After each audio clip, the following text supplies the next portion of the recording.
Is Ohio State the new Bama? Let's talk about it.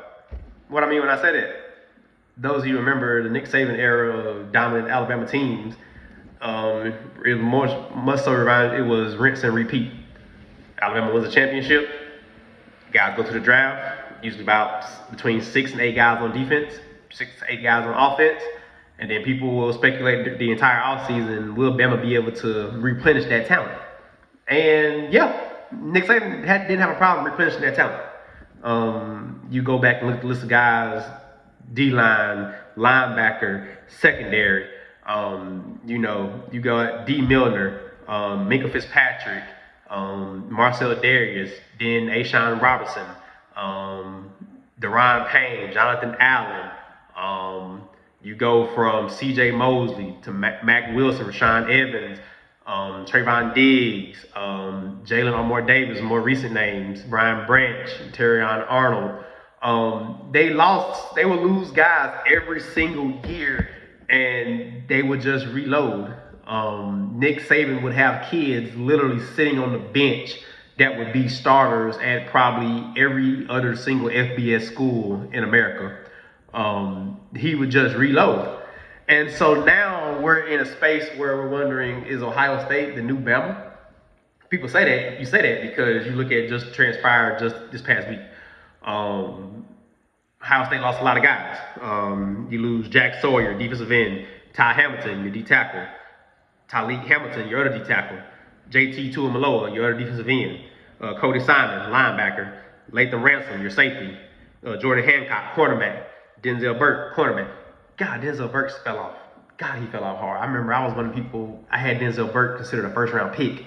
And then this season, God, I don't know what happened to Denzel Burke. That was crazy. That's one of those weird things where you're like, what happened to this guy, They still won a championship, they still ended up, championship year, but it's just his play compared to 2023, his play, this was 2023 play was not, and this is 2024 play. It was two different sets of plays. You go back and look at the film, he did not look like the same guy in 23 that he did in 24. 24 was definitely a down year for him, and it showed, and his draft stock failed.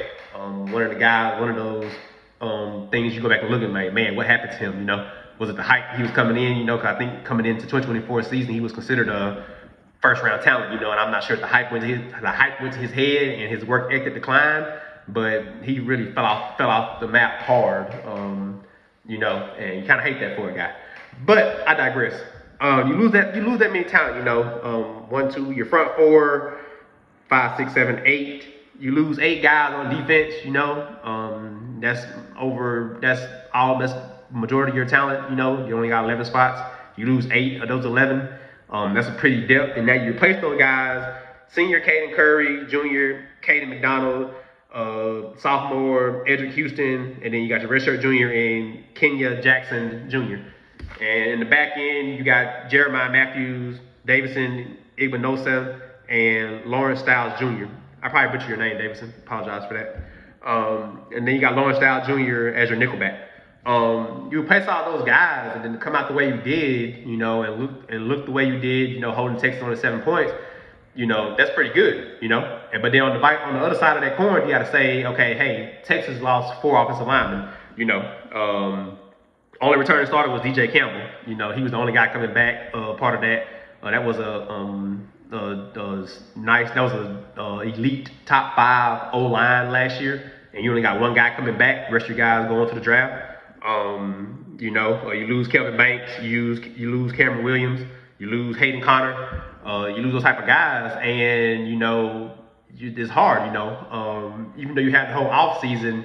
It takes time for a new set of guys to mesh together, and that's just something that no matter how much you have to put that time in the off season, the spring and the summertime to mesh together, to build that chemistry with each other, You got Trevor Goosby, Connor Stroll, Cole Houston, and Brendan Baker as your new starting forward to come in along with DJ Campbell as your starting left guard. So, those are bodies you got to replace, And so I think you have to look at both sides of the coin, They looked good, a bunch of new faces on Ohio State's defense, but at the same time, you're going against a new starter for, as we already talked about before, Archie Manning. Definitely wet behind the ears still. So you look at those things and you just wonder, how well is this Ohio State defense? They won't get tested for a while.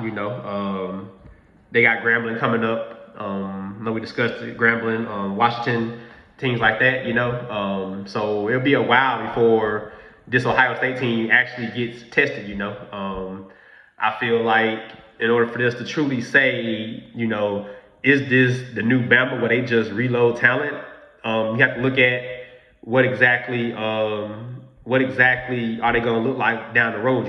Week 2, week 3, what are they going to look like? What do you expect them to look like? Not much has been said, because a lot of people are speculating. Archie, how good is he really? And like I just stated, the O line is fairly new. Ohio State gets Grambling State, Ohio, Washington, Minnesota, your next 4 games. I don't really see them getting tested. That defense might not get tested until week 7 when they play Illinois at Illinois. We know Britt Bielema has a squad. Britt Bielema loves to run the football. So I feel like that's probably going to be when we actually see that Ohio State defense get tested. You look back, and then if you look at the depth chart, you go back and look at the depth chart for Ohio State. Those guys behind the guys I just said, a lot of those guys are freshmen and sophomores. After this year, the guys I named, Caden Curry, Caden McDonald, Caden's a senior. Caden Curry's a senior. Caden McDonald's a junior. Kenyatta Jackson Jr. He's a redshirt junior. Jeremiah Matthews, he's a junior. Davison Igbinosa is a senior. Lawrence Styles a senior. You're gonna probably lose those guys to the draft, So now that's another 7 to 8 guys you got to replace, So really hard to say right now. 2026, will probably be a more telling year to say, is this Ohio State team like Bama in terms of talent? And championships aren't really there. They won the first one when the inaugural college football playoff. They won the first one when it was 4 teams. Now they won the first one when it's 12 teams. So 2 championships in the college football playoff era. How much can they sustain it? It's not like they haven't been in the college football. They've been making the college football playoffs. They have been making it. They've been in part of the Final Four a handful of years. So I guess the biggest question is, are they going to be able to sustain this level of play going forward? We know how they do it. We know how they are at receiver. We know they're like a receiver factory. I guarantee you a lot of people have them as wide receiver U over LSU. I think it's been that kind of debate where it's Ohio State, LSU as far as who has the better receivers or who produces the better receivers, who has that production, that factory production of putting out receivers. And I can confidently say I think Ohio State holds their title, You never have to worry about having down years from receivers. You never have to worry about who's next up for receiver because they're always getting the top 5, either the top 5 or number 1 recruit at receiver each year. They're always gonna replenish receiver. That's something that that they don't have to worry about. But when you lose this much talent on defense, especially with the defensive coordinator Matt Patricia stepping in, you kind of ask yourself, is this sustainable?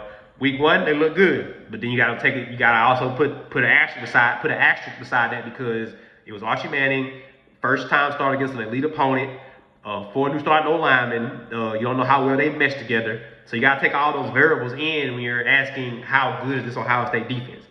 How good can this Julian Saban have the best showing? So you're kind of gonna be wondering, is Ohio State's success gonna be based off this defense? Well, no. We have to find that out. Like I said, got a couple of the next scheduled games.